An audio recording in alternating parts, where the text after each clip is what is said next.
নমস্কার বন্ধুরা, কেমন আছো? আশা করি ভালো আছো। দেখো, তোমরা অলরেডি জেনে গেছো যে হচ্ছে 9 জুন হচ্ছে 2026 এর মধ্যে ফর্ম ফিল আপ করা ডেট, ঠিক আছে? কারণ এক্সটেন্ড করে দেওয়া হয়েছে, 20 মে ছিল, সেখান থেকে এক্সটেন্ড করে 9 জুন করে দেওয়া হয়েছে। পিএসসি মিসলিনিয়াসের যে ফর্ম ফিল আপ 2024-এর যে নোটিফিকেশান, 2026-এর এটা ফর্মটা হচ্ছে মানে ফর্ম ফিল আপ করার জন্য ডেট দেওয়া হয়েছিল। তো দেখো, অনেকে ফর্ম ফিল আপ করতে গিয়ে দেখা যাচ্ছে যে আগে যে রেজিস্ট্রেশন আছে সেখানে তো তোমরা এনরোলমেন্ট আইডি পেয়ে যাচ্ছ ফরগট বলে, কিন্তু ফরগট করে যখন তুমি পাসওয়ার্ড দিতে যাচ্ছ, পাসওয়ার্ড দিতে যাচ্ছ, সেই পাসওয়ার্ড যখন দিতে যাচ্ছ সেখানে তোমরা সেই পাসওয়ার্ডটা তো তোমাকে সেন্ড করে দিচ্ছে ওরা, ফরগট পাসওয়ার্ড যখন করেছো, কিন্তু সেটা তোমাদের কোন নাম্বারে, যে নাম্বারে আগে ওইটা লিঙ্ক করা ছিল, যে নাম্বার আগে তুমি দিয়েছিলে। এবার কারো ক্ষেত্রে দেখা যাচ্ছে সেই নাম্বারটা সে চেঞ্জ করে ফেলেছে, সেই নাম্বারটা তার কাছে নেই, তাহলে সেক্ষেত্রে সে আর অ্যাক্সেস করতে পারছে না, কোনোভাবেই পাচ্ছে না। তা সেক্ষেত্রে তার সলিউশন কী?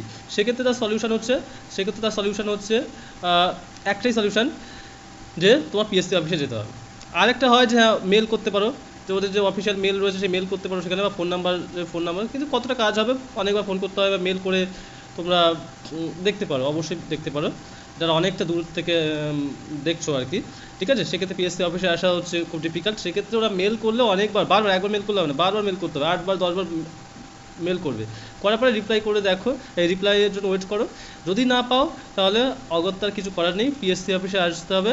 পিএসসি অফিসে এসে ওদের যে ডেস্ক রয়েছে আইটি সেল, সেখানে যেতে হবে, সেখানে গিয়ে জাস্ট রিকোয়েস্ট করো, সেক্ষেত্রে হেল্পফুল, সেক্ষেত্রে তোমার 100% হচ্ছে সলিউশনটা হয়ে যাবে, সেক্ষেত্রে কোনো প্রবলেম নেই, যে না গিয়ে হবে কি হবে না এরকম কনফিউশন, না, এরকম কোনো কনফিউশনের কারণই নেই। তোমরা সেখানে যাবে, গিয়ে জাস্ট তোমাদের এনরোলমেন্ট আইডি আর তোমার যে ডকুমেন্টসগুলো আছে, আধার কার্ড বা ডেটা ওটা যে সমস্তগুলো সব নিয়ে যাবে, নিয়ে গিয়ে দেখাবে, ওরা সাথে সাথে করে দিতে পারে, কিংবা ওরা সাথে সাথেই করে দেবে বা 1-2 দিন সময় নিতে পারে, কিংবা মোস্টলি সাথে সাথে ওরা সলিউশনটা করে দেওয়ার চেষ্টা করে। তা সেক্ষেত্রে তোমরা এটাই হচ্ছে সলিউশন, একমাত্র সলিউশন, এটাই সবচেয়ে বেস্ট, পিএসসি অফিসে যাওয়া, ঠিক আছে?